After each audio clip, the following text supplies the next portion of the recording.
Bonjour chers étudiants. Alors après les protozoaires, on passe à la partie de la systématique des invertébrés et qu'on va commencer avec les métazoaires diploblastiques. Alors les métazoaires diploblastiques sont les premiers animaux diploblastiques de feuillets et c'est la première étape de l'organisation. Alors parmi les métazoaires diploblastiques, on compte 4 embranchements. Il y a les spongiaires, qui sont les porifères, qui ont la forme d'éponge, qui comptent environ 8000 espèces. Les cnidaires, qui présentent des cellules urticantes, qui comptent plus de 10 000 espèces, pardon. Et il y a les cténophores, qu'on appelle les cténaires.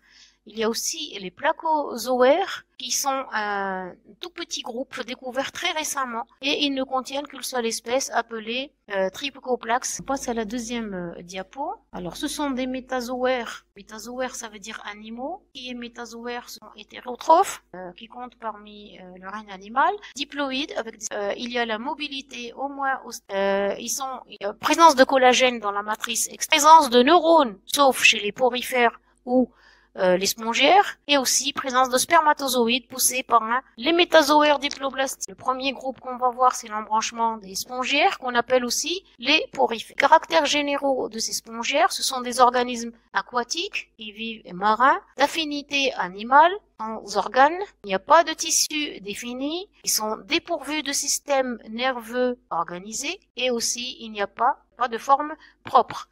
Ils sont formés de cellules groupées en deux feuillets, l'ectoderme et l'endoderme. Ils ont un squelette constitué de peuvent être soit calcaires, soit siliceuses, et ou, alors des fois, il y a de la qui est la matière qui éponge que vous connaissez. Les spongiaires sont fixés en permanence sur le substrat. Ils se nourrissent par osmose et par les mouvements. En l'absence de tissu, et donc d'organes spécialisés, toutes les fonctions vitales sont assurées par des cellules qui sont plus ou moins spécialisées et on va voir dans une diapositive qu'on a préparée. Alors les porifères ou les spongiaires, leur classification générale, alors ici vous avez la structure et la morphologie, c'est un sac double paroi avec une ouverture vers le haut d'où sort l'eau. Alors l'eau pénètre par les pores inhalants que vous voyez là et il ressort par l'oscule, qui est une seule.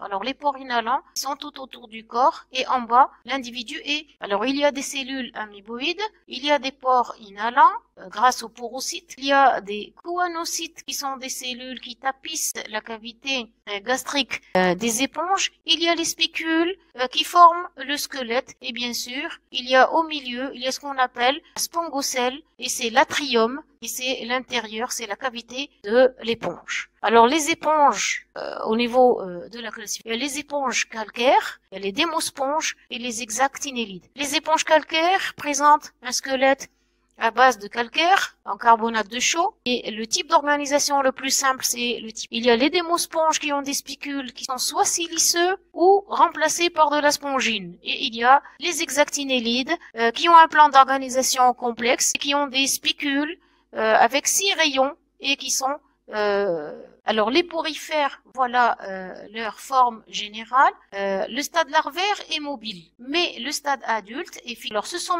des métazoaires, mais qui n'ont pas de tissu et qui n'ont pas. Alors bien sûr, je vous ai montré tout à l'heure. Alors les flèches ici bleues, ce sont les flèches de la pénétration de l'eau. Alors l'eau pénètre par les pores, sont limités par les porocytes. Ils pénètrent à l'intérieur de l'atrium qu'on appelle spongocèle et ils ressortent par qui est le pore exhalant.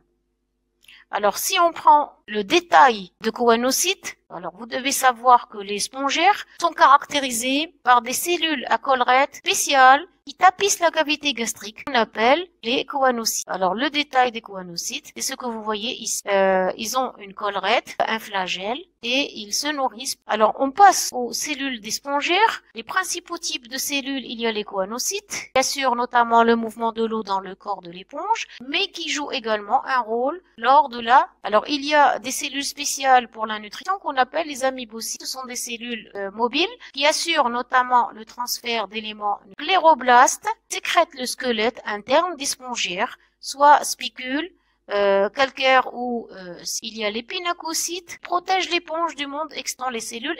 Il y a les porocytes qui bordent les pores inhalants à travers lesquelles passent. Il y a les archéocytes, ce sont des cellules qui ne sont pas différenciées, mais qui peuvent se transformer en cellules de n'importe quel autre type. Donc elles peuvent changer à n'importe quel moment. Il y a les collancytes, qui sont des cellules allongées et qui sécrètent du collagène. Il y a les myocytes. Myo, ça veut dire muscle. Alors cellules allongées, dont la structure ressemble à celle des cellules musculaires lisses, douées de propriétés contractiles. Et bien sûr, il y a des cellules au détail du choanocyte. Alors le choanocyte, on a dit, ce sont des cellules à collerette et qui sont flagellées, qui se nourrissent par phagocytose. Alors c'est le battement des flagelles qui assure la création des courants d'eau. Il y a des microvillosités à ce niveau-là, au niveau de la collerette, les particules nutritives et le corps du choanocyte. Et là, vous avez une image, une photo prise réelle et qui montre alors la classification des éponges. Alors les éponges calcaires, on a dit il y a la classe des calcaria, il y a la classe des démosponges et la classe des hexactinélides. La classification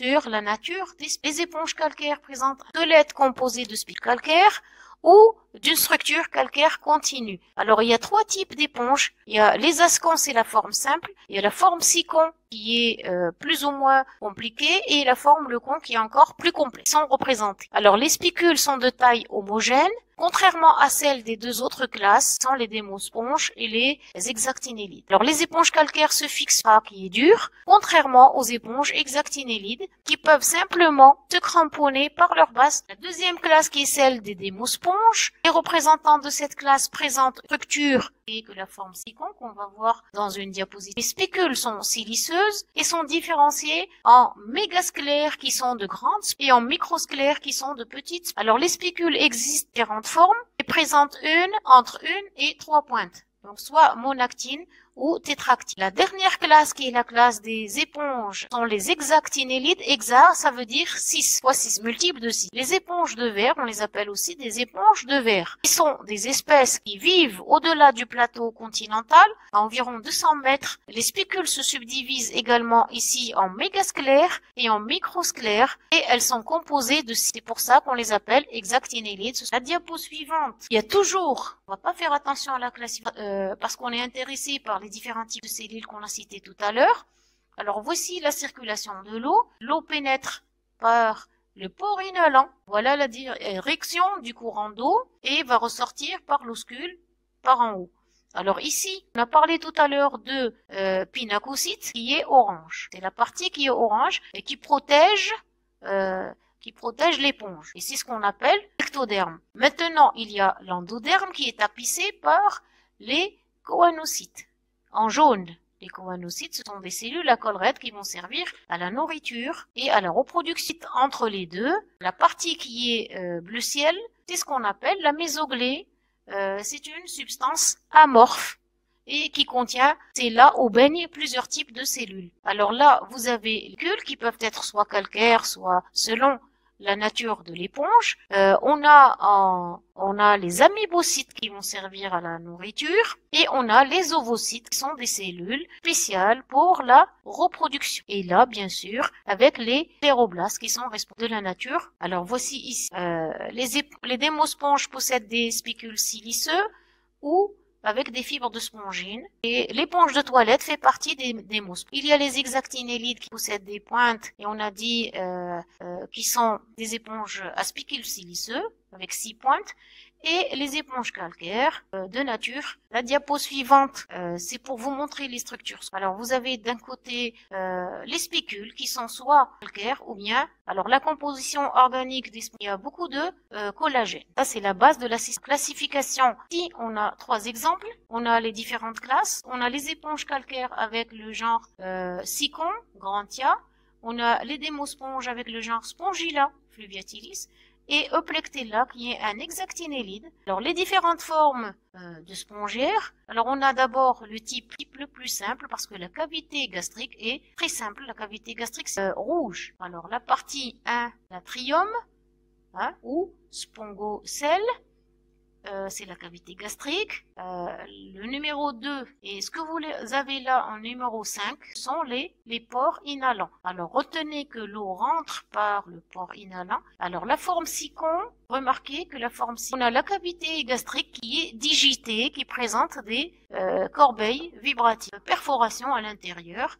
Et là, plus il y a la nature de la cavité gastrique est compliquée, plus il y a de choanocytes et plus la circulation avec le milieu extérieur. Alors là, on a le numéro 3, ce sont des corbeilles vibratiles. En numéro 6, on a le canal inhalant et les choanocytes figurés en... Alors la forme la plus compliquée, c'est celle que vous avez en C, c'est la forme le con. Il y a d'autres formes qui sont encore plus compliquées, c'est le stade ragon. Le stade le plus simple, moyennement simple, c'est le sicon. Le con est très compliqué avec plusieurs corbeilles. Les corbeilles vibratiles sont tapissées par les choanocytes. Donc, la circulation d'eau et la forme. Alors les éponges calcaires, le squelette uniquement calcaire, pas de différenciation en microsclère et grandes spicules qui sont des mégasclères. Ici on a le sicon, c'est une espèce qui normalement les éponges, mais il y a chez les formes ancestrales certaines symétries radiaires mais qu'on ne voit pas et qui a disparu. Ensuite on a les calcistes. Là vous avez le détail de la surface des éponges qui montrent là ce sont des spicules de spongine de la famille des démosponges. La classe des calcisponges qui sont des éponges calcaires. On a ici le genre sicon ciliatum et la circulation de l'eau, elle se fait à travers les pores inhalants et là c'est Spongilla lacustris, c'est une espèce de démosponge. Ensuite on a les éponges commerciales, les éponges de verre Euplectella, les éponges sulfure et les éponges qu'on appelle lune grise et éponges nuages. On arrive aux démosponges. Alors ici le système aquifère est de type le con, donc c'est plus compliqué que tout à l'heure. Les spicules sont soit siliceux, soit faits de spongine. Plusieurs espèces, on les trouve dans les eaux douces, saumâtres et dans les mers, mais surtout dans les mers. Toutes les latitudes et profondeurs, on les trouve aussi. Alors Spongilla, c'est une espèce d'eau douce. Ils sont 99% des espèces marines et 1% qui sont des espèces, on les trouve dans toutes les latitudes et toutes les profondeurs. Et il y a des espèces qui sont commensales. Alors la classe des démosponges, on a Cliona. Alors Cliona perforante, c'est une espèce qui perfore le milieu où elle s'installe. Ensuite on a l'éponge de toilette qu'on utilise pour se baigner. Spongia officinalis, c'est une éponge de toilette. Une quinzaine d'espèces d'éponges. Plusieurs. Tuberites, c'est une éponge qui est pour la plupart des spongivores, c'est-à-dire qui mangent elle les tue parce qu'elle contient une matière qu'on appelle la subérite et elle est neurotoxique. Un autre exemple que vous voyez, Spiratstella. Ici, vous avez, elle est fortement encroûtante, comme des plaques épaisses qui adhèrent au substrat avec une conciliée rugueuse, à la présence de grosses spicules à l'extrémité, ici renflées, et elle peut couvrir des dizaines de centimètres. Une autre espèce d'aspect cratériforme, ça c'est Mical columella. Elle a l'aspect d'un cratériforme. Alors le cratère, c'est le sommet. Alors les pores correspondent aux parties inhalantes et les gros pores correspondent à l'eau. Alors cette éponge, lorsqu'elle est amenée à la surface, elle dégage une odeur de chlore, en contact avec l'air. Ça c'est une autre éponge. La surface est légèrement rugueuse. Les orifices inhalants, on les voit pas, mais par contre on voit ici ils peuvent mesurer jusqu'à 5 mm de diamètre. On arrive aux exactinélides qui sont les espèces siliceuses, les éponges de verre. 1000 espèces marines, on les trouve dans les eaux profondes et froides. Alors voici la forme de ces éponges qui se déposent au niveau des sables. Alors les exactinélides ou éponges ont un squelette qui vivent au-delà du plateau continental. À environ 200 mètres, se subdivise en mégasclères et microsclères. Alors là, c'est une photo qui présente le squelette siliceux d'une espèce qu'on appelle Euplectella, le genre Euplectella. Il comprend spicules de type mégasclère et microsclère, composé de 6 pointes, propres aux exactinélides comme la plupart. Euplectella vit à de grandes profondeurs, généralement au-delà. Pour finir, on a cette éponge à crevettes qu'on appelle Plectella, c'est une éponge qui abrite les crevettes et elle doit son nom à une relation symbiotique parce qu'elle vit en symbiose avec une espèce de crevette dont elle héberge généralement un couple qui reste emprisonné après. Il s'agit d'un cas de commensalisme, qui mange à la même table, c'est-à-dire que l'éponge se nourrit et la crevette aussi. On a l'impression qu'il y a une structure radiaire qui est interne. Et là, on a fini avec les éponges et on va voir dans un moment l'embranchement, des